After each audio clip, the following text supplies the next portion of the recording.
Hello students, welcome back in goodwill Educare. क्या हाल चाल है बच्चे, कैसे हैं आप सब? अच्छे हैं?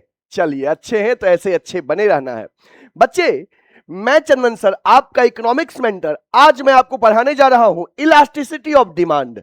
इससे पहले आपने डिमांड चैप्टर तो पढ़ा है। डिमांड में आपने लॉ ऑफ डिमांड भी पढ़ा। क्या कहता है लॉ ऑफ डिमांड? कि there is a inverse relationship between price of a goods and quantity demanded.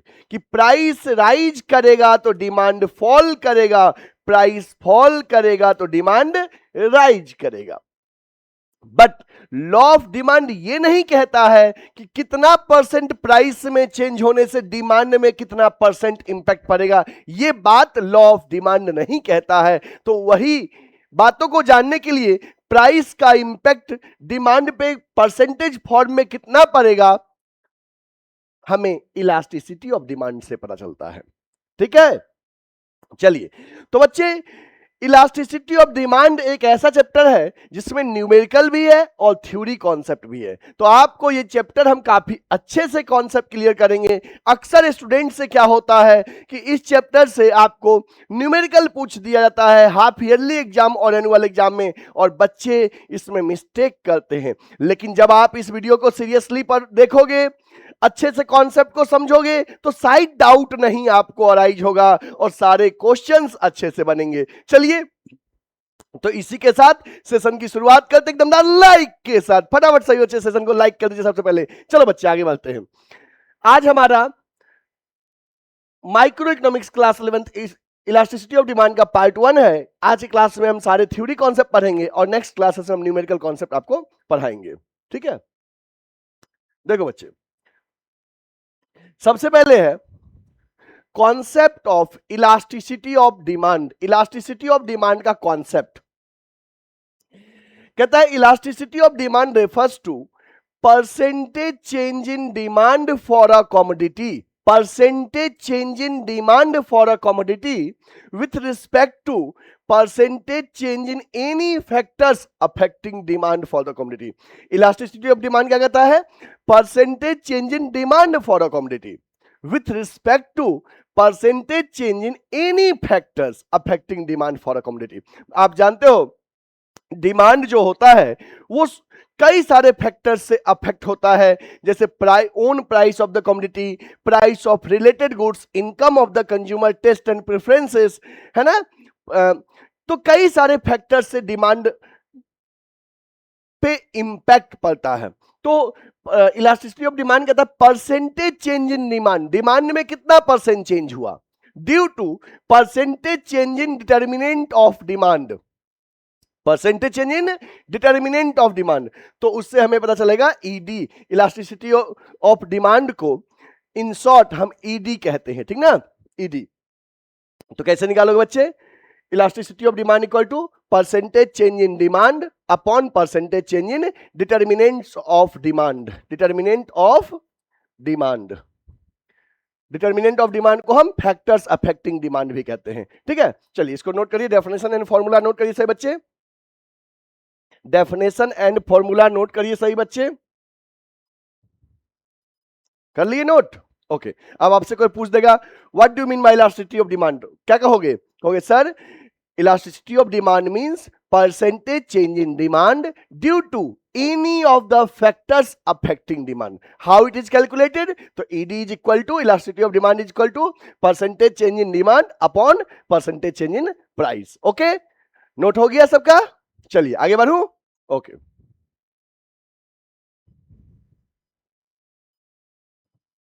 Next है बच्चे types of elasticity of demand. Elasticity of demand के टाइप्स कितने होते हैं, ठीक ना? Types of elasticity of demand. देखो बच्चे, इलास्टिसिटी ऑफ डिमांड जो होता है तीन तरह का होता है। First one is price elasticity of demand, second one is cross elasticity of demand and the third one is income elasticity of demand. Elasticity of demand तीन तरह के होते हैं, price elasticity of demand, cross elasticity of demand and income elasticity of demand, ठीक ना। देखो, price elasticity of demand क्या कहता है? It measures the percentage change in quantity demanded due to percentage change in price of the same quantity. Price elasticity of demand measure करता है percentage change in demand, demand में कितना percent change हुआ, है ना, due to percentage change in price of the same commodity, उस commodity का खुद का प्राइस में चेंज होने से डिमांड में कितना परसेंट चेंज हुआ, ये price elasticity of demand measure करता है। ठीक है, for example, if the price of a mobile phone decrease by 10% and its demand increase by 20%, it is an example of price elasticity of demand. ठीक है, अब देखो यहां पे प्राइस में चेंज हुआ 10% और डिमांड में 20%, लॉ ऑफ डिमांड तो फॉलो होगा ही, ऑब्वियस सी बात है, प्राइस घटेगा तो डिमांड बढ़ेगा और प्राइस बढ़ेगा तो डिमांड घटेगा, लॉ ऑफ डिमांड अप्लाई होगा। लेकिन आखिर प्राइस में कितना परसेंट चेंज होने से डिमांड पे कितना परसेंट चेंज हुआ, ये price elasticity of demand measure करता है। ठीक ना, ठीक है। क्रॉस इलास्टिसिटी ऑफ डिमांड क्या मेजर करता है, it measures the percentage change in demand for a commodity due to percentage change in price of another related commodity. Another related, यहां पे प्राइस ऑफ सेम कमोडिटी की बात कर रहे थे और यहां पे price of another related commodity की बात करेंगे, किसमें, क्रॉस इलास्टिसिटी ऑफ डिमांड में। तो सर रिलेटेड कमोडिटी दो तरह का होता है, कौन कौन सा, रिलेटेड कमोडिटी दो तरह का होता है, एक होता है सब्स्टिट्यूट गुड्स और दूसरा होता है कॉम्प्लीमेंट्री गुड्स। लिख लो, रिलेटेड कमोडिटी जो होता है दो तरह का होता है, substitute goods and complementary goods. ठीक ना, तो यहां पे for example, if the price of tea increases the demand of coffee will increase, tea and coffee are substitute goods. देखो क्रॉस इलास्टिसिटी में क्या होता है कि percentage change in demand for a commodity due to percentage change in price of related commodity, percentage change in price of related commodity, related commodity के price में कितना change हुआ, ये हमें कौन बताएगा, ये बताएगा हमें क्रॉस इलास्टिसिटी ऑफ डिमांड। कौन बताएगा, क्रॉस इलास्टिसिटी ऑफ डिमांड। ठीक है, नोट करिए इसको। नेक्स्ट है बच्चे income elasticity, it measures the percentage change in demand due to percentage change in income of the consumer, कि इनकम में चेंज होने से कंज्यूमर्स के इनकम में चेंज होगा तो ऑब्वियस सी बात है डिमांड पे इंपैक्ट पड़ेगा, तो आखिर डिमांड पे कितना परसेंट इंपैक्ट पड़ा उनके इनकम में चेंज होने से। ठीक है, तो these are the three types of elasticity of demand, types of elasticity, price elasticity, cross elasticity, income elasticity. सब में एक चीज आप ध्यान रखना, जैसे इलास्टिसिटी ऑफ डिमांड में ऊपर में सब में वही बात है, परसेंटेज चेंज इन डिमांड, और नीचे में डिनोमिनेटर में है परसेंटेज चेंज इन, अब देखो प्राइस इलास्टिसिटी ऑफ डिमांड में क्या हो जाएगा, percentage change in price of the commodity, खुद का प्राइस। क्रॉस में percentage change in price of related commodity, substitute और कॉम्प्लीमेंट्री गुड्स का प्राइस की बात करेंगे। और इनकम इलास्टिसिटी में percentage change in income of the consumer, denominator में वो लिखेंगे। समझ में आ गया बात ना, एक कंपैरिजन कर रहे हैं हम। ठीक है, प्लीज नोट दिस, इस तीनों को नोट कर लो जल्दी से, नोट इट फास्ट। हो गया, सभी स्टूडेंट्स ने नोट कर लिया, वीडियो को पॉज करिए और जल्दी से इसको नोट करिए। ठीक है,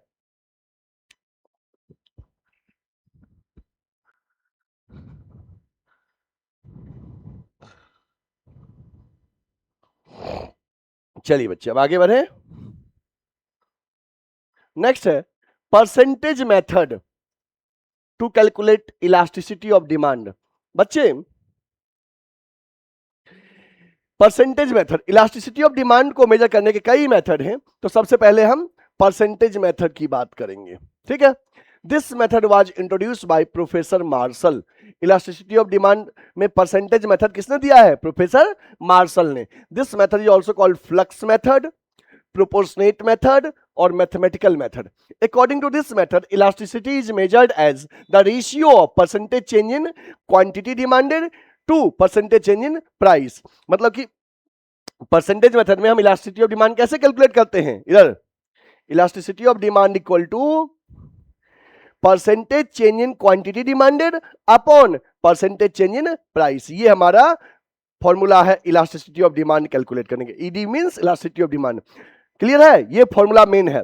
परसेंटेज मेथड में इलास्टिसिटी ऑफ डिमांड कैलकुलेट करने का फॉर्मूला है percentage change in quantity demanded upon percentage change in price. अब सवाल है sir percentage change in quantity demanded कैसे कैलकुलेट करेंगे? तो आप percentage change in quantity demanded calculate करोगे, percentage change in quantity demanded equal to change in quantity upon initial quantity into 100, change in quantity upon initial quantity into 100। Change in quantity कैसे को हम लोग delta Q से denote करते हैं, delta Q. इस triangle जो है इसको डेल्टा पढ़ते हैं, डेल्टा क्यू। डेल्टा क्यू कैसे निकलेगा? Q1 minus Q. Q1 मतलब new quantity minus old quantity. New में से ओल्ड माइनस कर लो, new quantity minus initial quantity.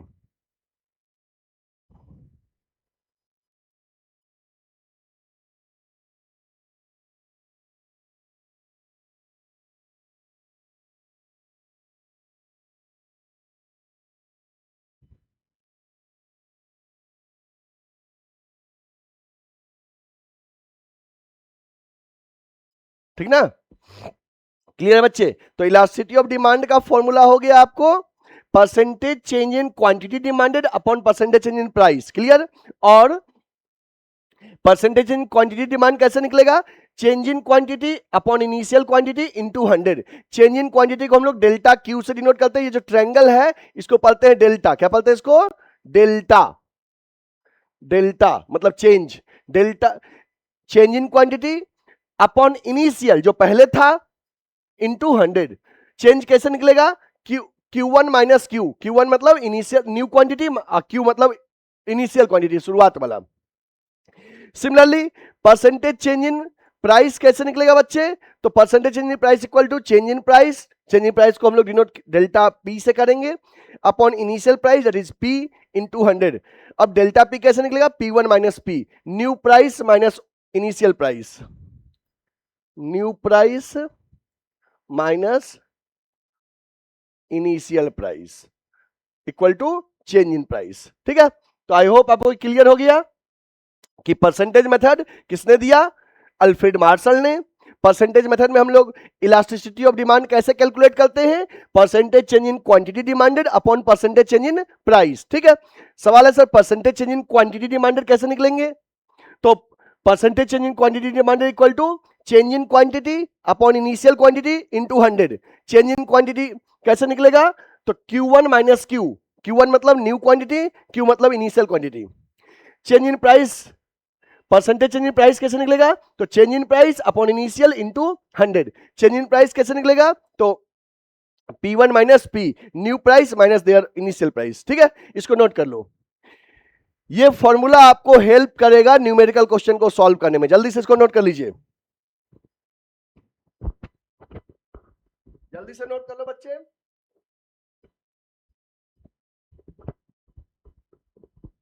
हो गया? सबने नोट कर लिया? चलिए बहुत सुंदर।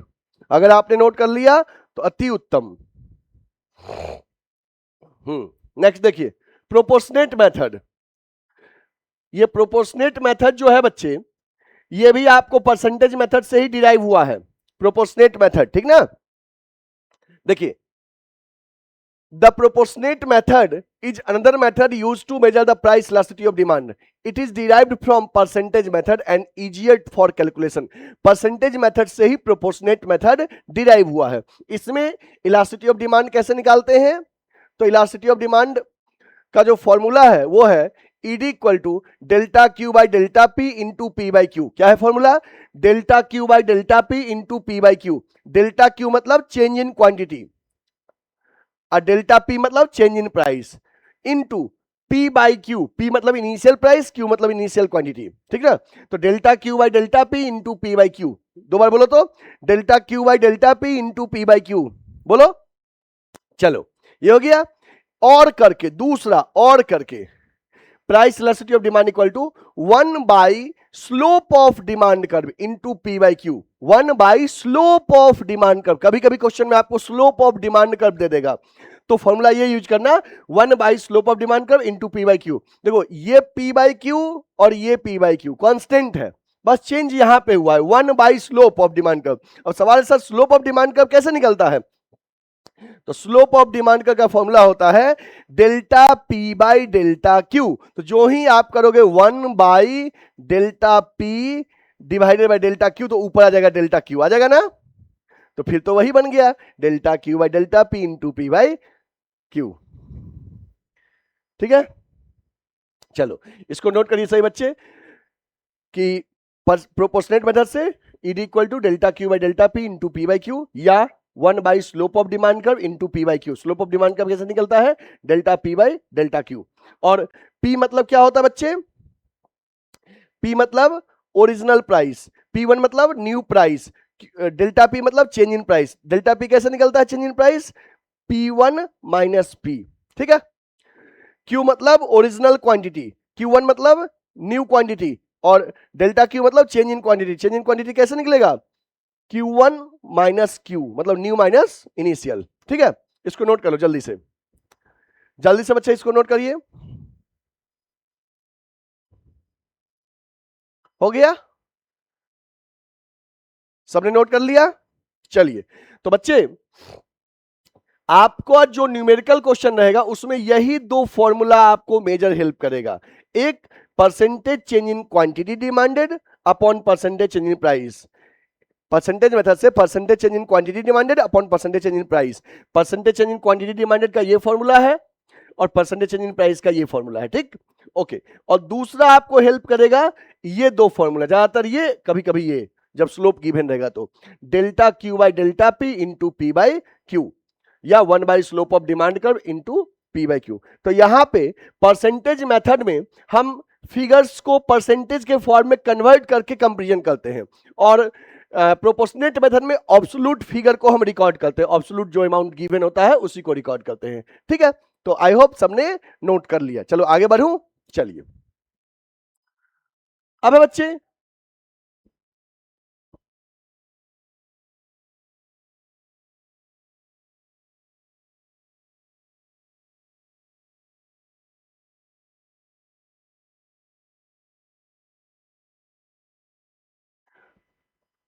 अब आगे बात करते हैं relationship between elasticity and total expenditure. Elasticity and total expenditure, ठीक ना? ओके, देखो बच्चे, इलास्टिसिटी और टोटल एक्सपेंडिचर का relationship, this method was developed by professor Marshall. मैं तो कहूंगा ओवरऑल कॉन्सेप्ट ही इलास्टिसिटी का प्रोफेसर मार्शल ने दिया है अपने बुक्स प्रिंसिपल ऑफ इकोनॉमिक्स में, ठीक ना? ओके, तो बच्चे पहला है elasticity is more than one, that is ED is greater than one. ED is greater than one, जिधर जिधर ऐसे सिंबल रहेगा वो ग्रेटर देन का सिंबल यूज करता है, ठीक ना? ED is greater than one.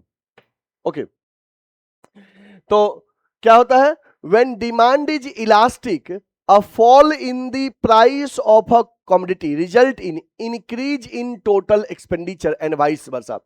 मतलब जब हम इलास्टिसिटी को टोटल एक्सपेंडिचर से कंपेयर करेंगे तो कैसे कहेंगे हम कि इलास्टिक है कि इन इलास्टिक है कि यूनिटरी इलास्टिक है।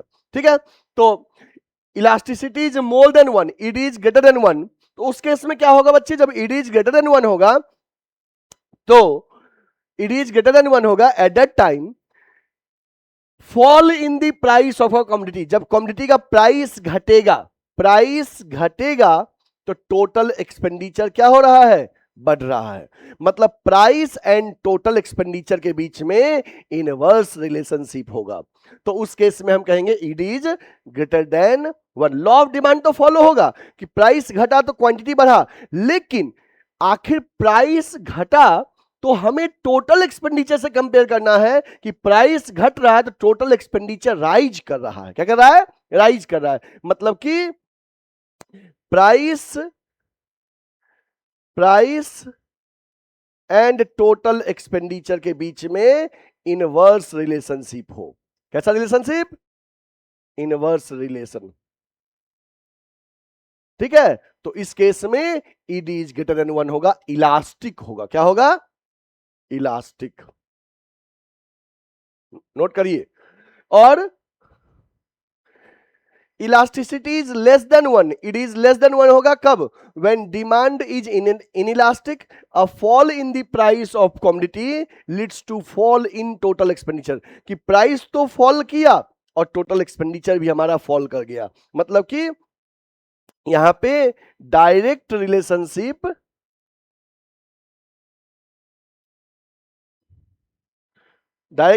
Between price and total expenditure.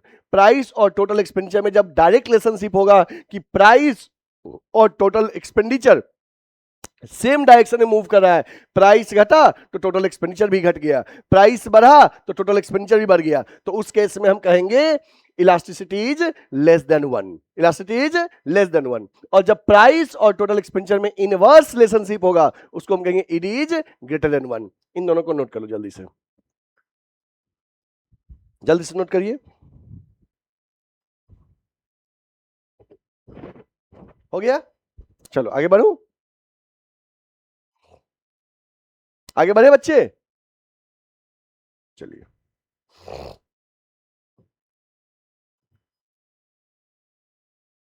अब आगे आपका है elasticity is equal to 1, that is it is equal to 1 when demand is unitary elastic, a fall or rise in the price of the commodity does not change total expenditure। elasticity is equal to 1 होगा जब चाहे price घटे या price बढ़े, total expenditure will remain constant. ठीक ना?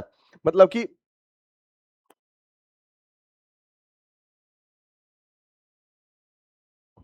Weather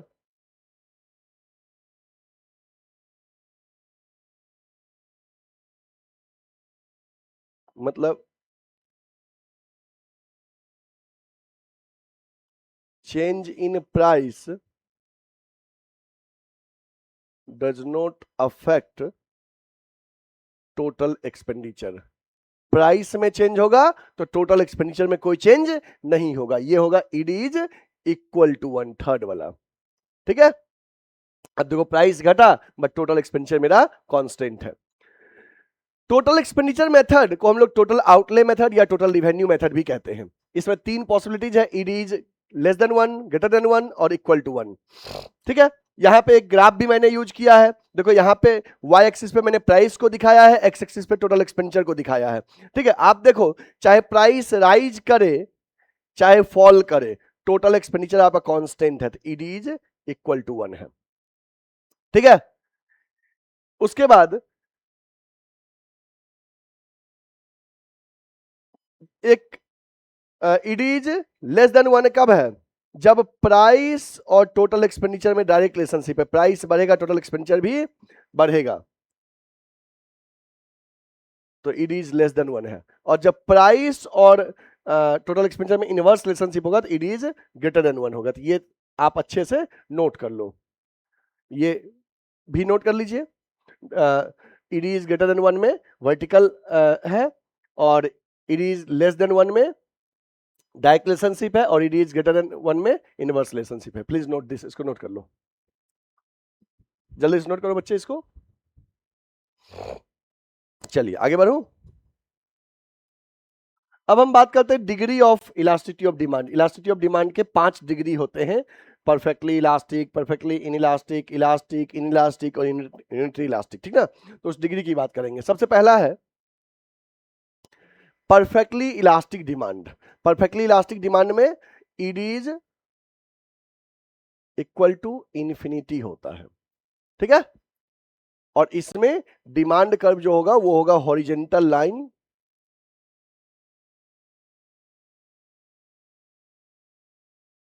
horizontal line parallel to X axis. Demand curve will be horizontal line parallel to X axis. Perfectly elastic demand when there is an infinite demand at particular price, the demand becomes zero with a single slight rise in the price, demand for such commodity is said to be perfectly elastic। देखो price 30 है, demand 100 था, same price पे demand 200 हो गया, same price पे demand 300 हो गया, मतलब सेम प्राइस पे, प्राइस में नो चेंज, प्राइस कांस्टेंट है, सेम प्राइस पे या तो डिमांड राइज कर रहा है या डिमांड फॉल कर रहा है, तो उस केस में हम उसे कहते हैं परफेक्टली इलास्टिक डिमांड। परफेक्ट, और उस केस में डिमांड कर्व जो होता है that is horizontal line parallel to X axis, ठीक है, और it is equal to infinity होता है, it is equal to infinity. ठीक, नोट कर लो। दूसरा, perfectly inelastic demand. Inelastic demand में ईड इज इक्वल टू जीरो होगा, ED is equal to zero and demand curve will be vertical line parallel to y axis। Demand curve क्या होगा? Vertical line parallel to y axis होगा। when there is no change in demand with change in price. यहां पे price में change हो रहा है, price देखो इलास्टिक वाले में क्या था, प्राइस कांस्टेंट था, डिमांड में चेंज हो रहा था, और परफेक्टली इनइलास्टिक में क्या है, प्राइस इंक्रीज कर रहा है, प्राइस डिक्रीज करे, प्राइस इंक्रीज करे, बट डिमांड कांस्टेंट है ना। देखो प्राइस राइज किया या प्राइस फॉल किया बट डिमांड क्या है, कांस्टेंट है, तो इस केस में हम कहते हैं उसे परफेक्टली इनइलास्टिक डिमांड, है ना, और डिमांड का वर्टिकल लाइन है पैरेलल टू वाई एक्सिस। देख लो, तो दो वर्ड क्लियर हो गया, परफेक्टली इलास्टिक।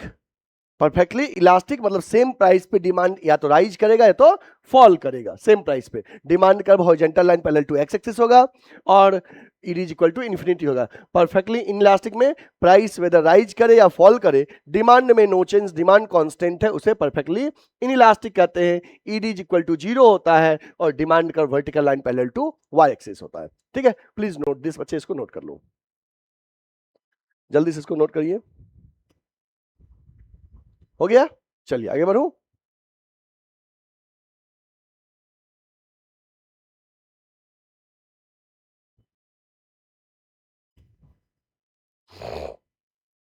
सबने नोट किया?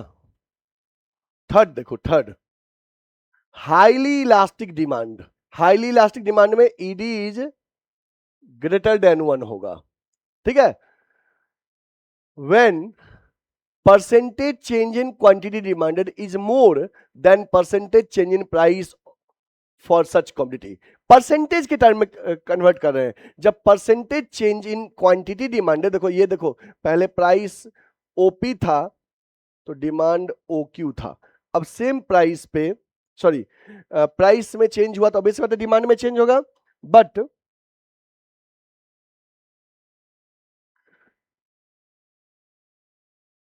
देखो प्राइस थोड़ा सा घटा, डिमांड ज्यादा बढ़ा है, percentage change in demand is more then percentage change in price, ठीक है, तो उसे कहेंगे हाईली इलास्टिक। Highly elastic. इस नंबर को आप परसेंटेज फॉर्म में कन्वर्ट करो, इस नंबर को परसेंटेज फॉर्म में कन्वर्ट करो, और देखो कि परसेंटेज चेंज इन डिमांड ज्यादा है परसेंटेज चेंज इन प्राइस से, तो हाईली इलास्टिक, ठीक है। और लेस इलास्टिक क्या होता है कि लेस इलास्टिक डिमांड क्या होगा, when ED is less than 1 होगा, ईडी इज लेस देन 1, ठीक है। When percentage change in quantity demanded is less then percentage change in price, ठीक है ना, प्राइस में ज्यादा चेंज हुआ और डिमांड में कम, लॉ ऑफ डिमांड तो फॉलो होगा ही कि प्राइस घटा तो डिमांड बढ़ा, बट परसेंटेज फॉर्म में कंपेयर करो, देखो अगर प्राइस थोड़ा और डिमांड ज्यादा चेंज हुआ तो इलास्टिक, अब प्राइस ज्यादा डिमांड कम चेंज हुआ तो इन इलास्टिक, ठीक है। इसमें इलास्टिक वाले में डिमांड का फ्लैटर होता है, फ्लैटर डिमांड कर्व, और इन इलास्टिक में क्या होगा, स्टीपर होगा, स्टीपर डिमांड कर्व। फ्लैटर में एक्स एक्सिस की ओर झुकाव ज्यादा रहेगा और स्टीपर में वाई एक्सिस की ओर रहेगा, ठीक है। चलो इसको नोट कर लो बच्चे, जल्दी से नोट करिए। हो गया, चलो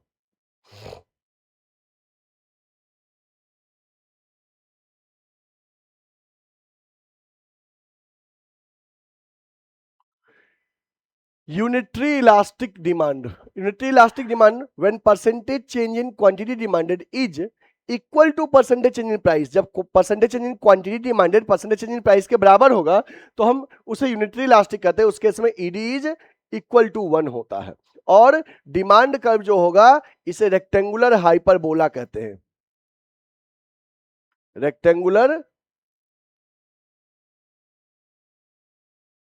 हाइपरबोला, रेक्टेंगुलर हाइपरबोला, जिसमें जो भी रेक्टेंगल्स होंगे उसका एरिया सेम रहेगा। देखो इस रेक्टेंगल का और इस रेक्टेंगल का एरिया क्या है, सेम है। परसेंटेज चेंज इन डिमांड और परसेंटेज चेंज इन प्राइस दोनों जब इक्वल रहेगा तो उसे यूनिटरी इलास्टिक कहते हैं। ईडी इज इक्वल टू 1 होता है। ठीक है, तो ये 5 हमने बता दिया। अगर हम इसे एक साथ ग्राफ पे बना दूं तो कैसे बनेगा,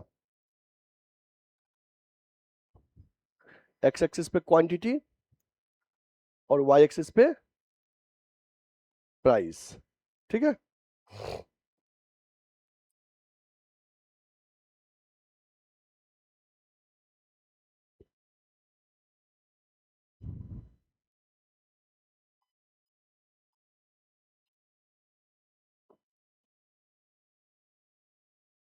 सबसे पहले ये हो गया ED is equal to infinity,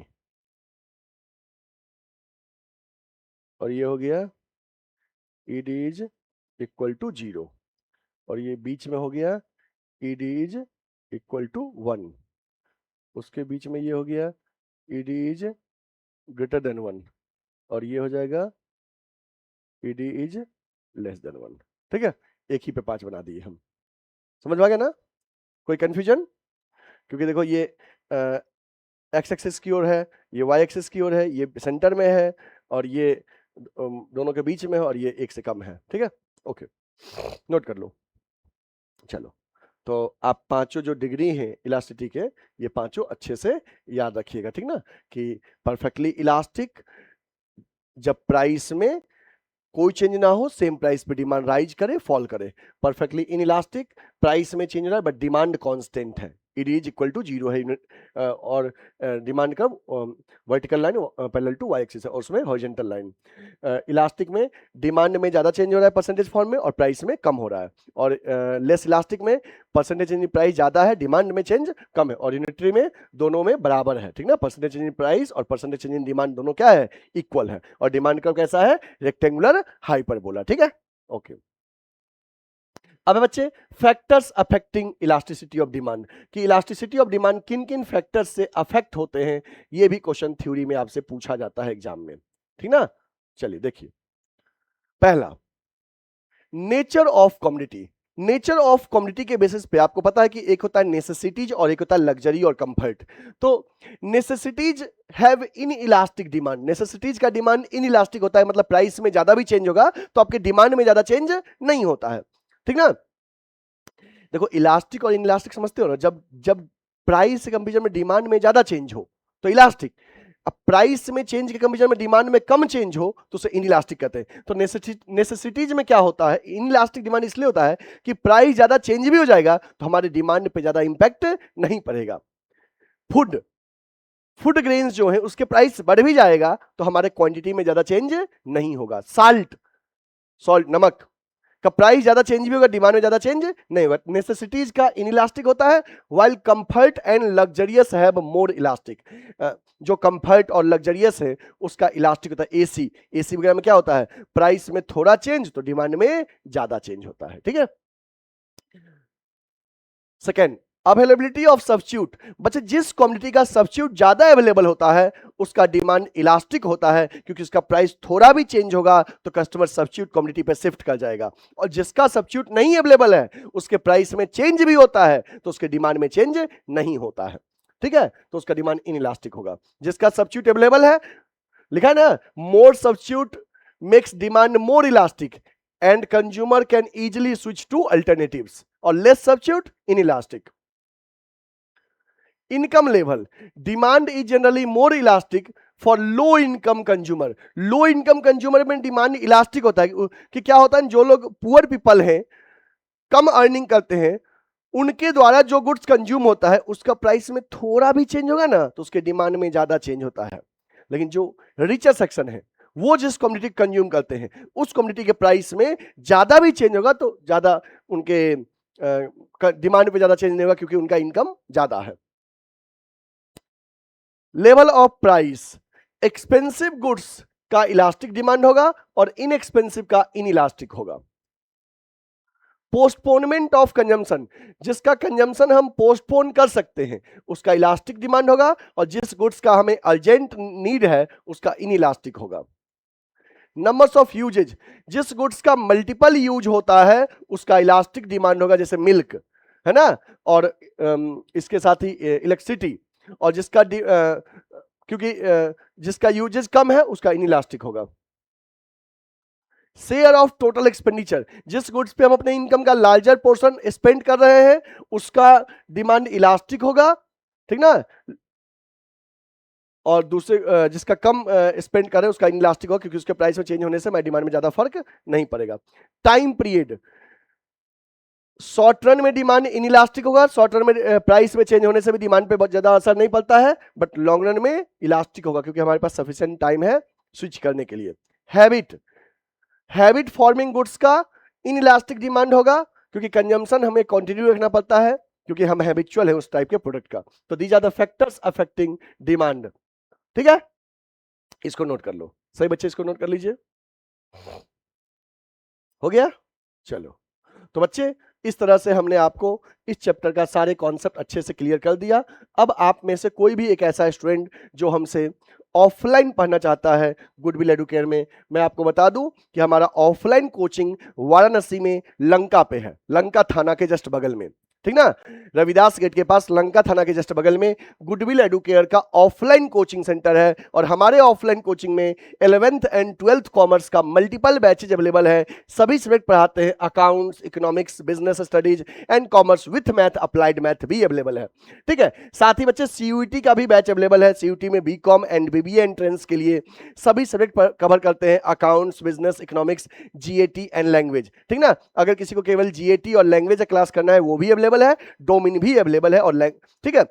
इसके साथ ही बच्चे इस कोचिंग का खासियत यह है कि यहां पे हर एक बच्चे पे इंडिविजुअल अटेंशन दिया जाता है, डाउट क्लियर किया जाता है, एक बैच में लिमिटेड स्ट्रेंथ आता है, AC क्लासरूम रहेगा आपका, डाउट आप कभी भी पूछ सकते हो क्लासरूम में, क्लास के बाद, ऑन कॉल, ऑन व्हाट्सएप, कभी भी, ठीक है। तो आप में से जो भी बच्चे अभी कोचिंग सर्च कर रहे हैं, इनरोल नहीं किए हैं, चाहे वो 11th क्लास हो या 12th क्लास के लिए हो, चाहे CUET के लिए, तो आप हमारे ऑफलाइन सेंटर को विजिट करिए, ठीक है, और वहां पे अपने आप को इनरोल करवा के अपने जो तैयारी है उसको आगे ऑनगोइंग पाथ पे उसको कंटिन्यू करिए, ठीक ना।